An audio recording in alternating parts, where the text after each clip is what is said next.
Today, class, we're going to learn about Europe. Blah, blah, blah. Blah, blah, blah, blah, blah. Blah, blah, blah. Why is Europe in the middle of the map? And why is it considered its own continent when it's attached to the rest of Asia? I'm going on a quest.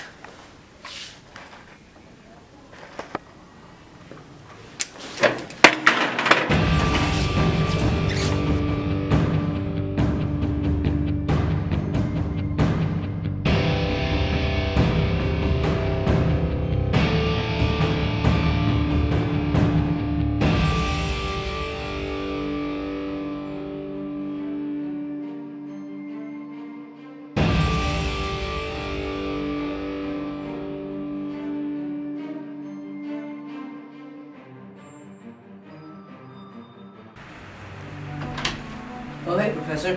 Can I ask you a question? How did Europe become so powerful? Was it all the complex ideas it had?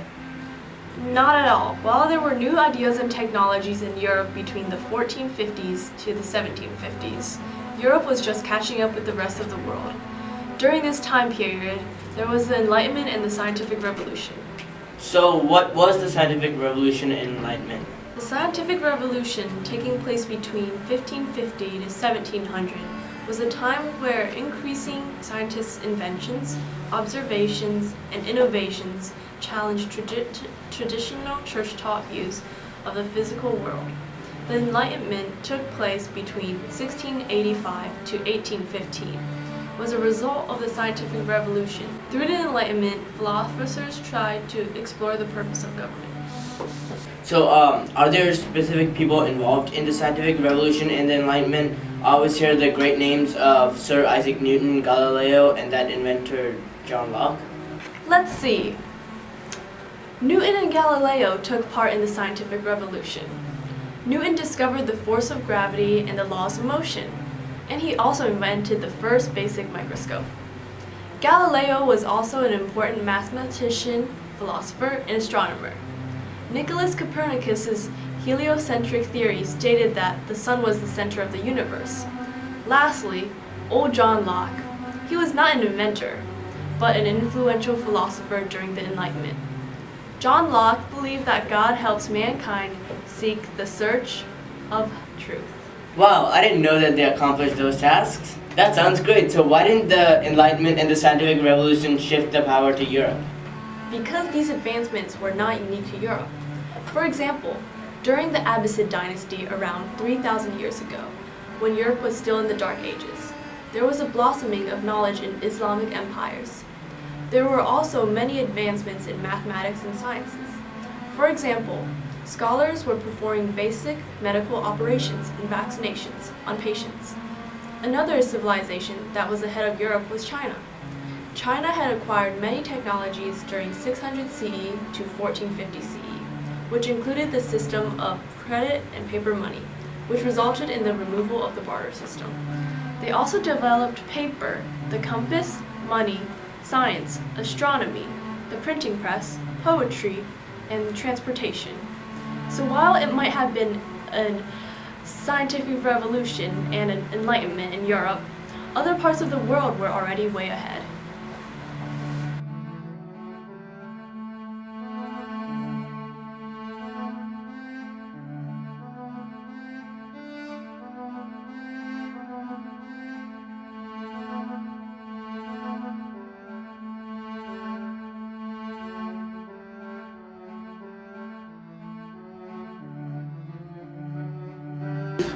Thanks.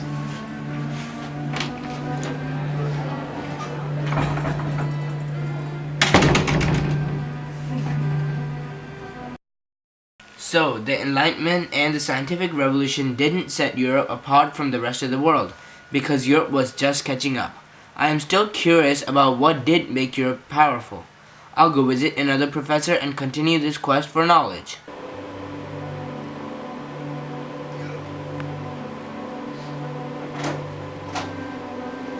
Hey, Professor, can I ask you some questions? Sure. Go. How did Europe become so powerful? Maybe it was the new religious ideas? Although there was a Reformation in Europe, it didn't draw any power to Europe. What was the Reformation? The Reformation was a period of time in Europe around the 16th century when the authority of the Catholic Church was being directly challenged. Men such as the monk Martin Luther disagreed with the ritualistic and commercial ways of the Catholic Church and instead wished to focus on the more spiritual aspects of Christianity. The church then split into two sects, Catholic and Protestant. However, new religious ideas had been popping up and conflicting with each other all over the world, so this Reformation was not unique to Europe. For example, 2,500 years ago, in India, Siddhartha Gautama searched and found spiritual release and became known as the Buddha. The new religion was known as Buddhism and borrowed certain concepts and terminology from Hinduism. However, Buddhism's focus on spirituality and dismissal of strict rituals challenged Hindu concepts such as the caste system, which is a strict social class system. The religious situation in India was similar to the religious situation in Europe, except the creation of Buddhism happened about 2,500 years before the Reformation. Both Buddhism and Protestantism were created from an existing, powerful religion, and they both borrowed concepts from that religion, except they focused more on the spiritual aspects. New religious ideas cannot be what made Europe rise to power, because new conflicting ideas had been springing up around the world much earlier. Thank you so much. You answered some of my questions.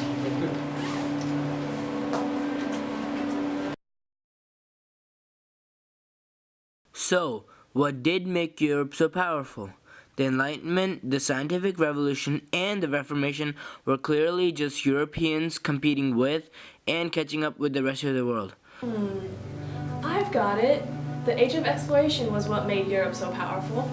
The Age of Exploration was a period between the early 15th century and the 17th century. The Age of Exploration served as a stepping stone for geographic knowledge. It allowed more people to see and study various areas, like the Americas and parts of Africa, which increased geographic study, giving us the basis for much of the knowledge we have today. You've heard of Christopher Columbus, right?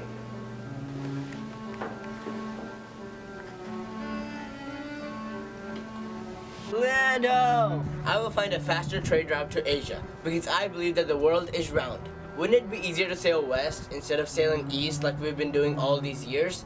Eventually, I'll end up in Asia. Prepare the chair! Oh, sorry, I have a really active imagination. I like to put myself in other people's shoes. So, how does Christopher Columbus fit into the scheme of Age of Exploration? Christopher Columbus fits right into the scheme of the Age of Exploration. He first attempted to find a trade route to Asia by sailing west, but instead he reached America in 1492. He shared his new discovery with everyone in Spain and Europe. Besides Christopher Columbus, there were many other explorers like Pedro Alvarez Cabral, who founded Brazil, and Bartholomew Diaz, who explored the Cape of Good Hope. Through these explorers and many others, the Europeans gained great knowledge. How were the Europeans able to conquer the Americas so easily? The Europeans have been through many plagues, diseases, and death. Through these instances, the Europeans slowly but surely strengthened their immune systems. The Black Plague was the most devastating plague that started in Britain in 1348 and lasted more than 300 years. After many years of the plague, also known as the bubonic plague, it spread to a small central English village in Neal. This took place after the height of the plague, which was 1665. Although certain villagers had been infected, many of the villagers survived, which is much more significant than the previous number of survivors. Today, scientists have found out that by the time the plague reached that small village, many Europeans began developing immunity to the plague. By acquiring immunity through contact from other diseases, and especially the Black Plague, Europeans were given an advantage. Native populations of North America were far more destructive than weaponry. It is estimated that disease wiped out up to 90% of indigenous people in some locations. So how else was the Age of Exploration unique to Europe? The Age of Exploration was unique to Europe because Europe was closest to the Americas, besides Africa. But Africa was preoccupied by trans-Saharan trade, and unlike Europeans, they did not try to find a new trade route. In fact, Columbus's first trip to the Americas was fueled by Western Europe's desire for a new trading route to Asia by sea. Europe's proximity to the Americas and the need for trade led them to explore and then discover the Americas. Thanks. Can I ask you any other questions if I have any? Yeah. Thank you.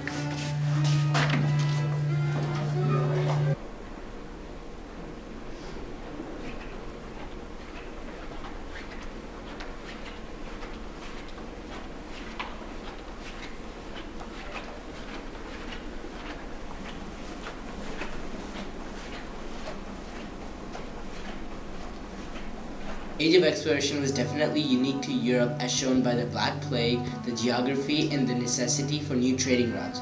But how did it make Europe so powerful? Well, the Age of Exploration made Europe very rich in multiple ways. For one thing, there was something called ecological imperialism. What happened was, Europeans were able to go into other areas around the world with climatic zones that were very beneficial for the raising of grass crops. They introduced new animals and plants, and also new diseases, as I'm sure you've heard about, to the territory.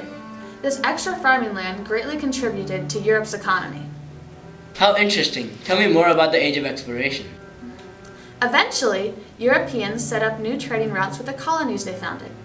If you look at this picture, you can see the transatlantic trade spanning from the late 16th to the early 19th centuries. As you can see, Europe sent resources out to its colonies in Africa and in America and received many resources in return. This trade, which benefited Europe's economy and the economy of their American colonies, was a result of the Age of Exploration. So how did this growing economy put Europe ahead technologically? Well, there was the Industrial Revolution.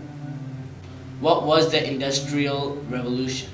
The Industrial Revolution was the transition from homemade products to factories, occurring in the 18th and 19th centuries after the Age of Exploration. Industrialization led to new European technologies, such as the spinning jenny, which was a machine used in the textile industry. The Industrial Revolution led to other innovations, such as the railway steam locomotive and the telegraph. Although these things were invented after the year 1750, they all stem from the Industrial Revolution, which was funded by the Age of Exploration. You see, Europeans gained a tremendous amount of resources from the Americas, and that enriched a number of countries in Europe. So the new booming economies allowed Europeans to industrialize? Exactly. So the Age of Exploration led to transatlantic trade and ecological imperialism, which generated the money to power the European industrialization, which in turn gave Europeans technology that other parts of the world did not have. From there, Europe just continued to grow more and more rich, and therefore more and more powerful. Thanks, Professor. Thanks. Bye.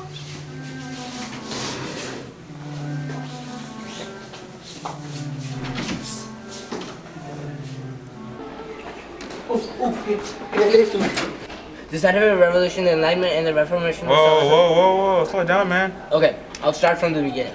Okay, slowly this time. Okay. Why do you think Europe was so prosperous? I don't know. The scientific revolution, the Enlightenment, or the Reformation? Well, no. The scientific revolution, the Enlightenment, and the Reformation were important steps towards power.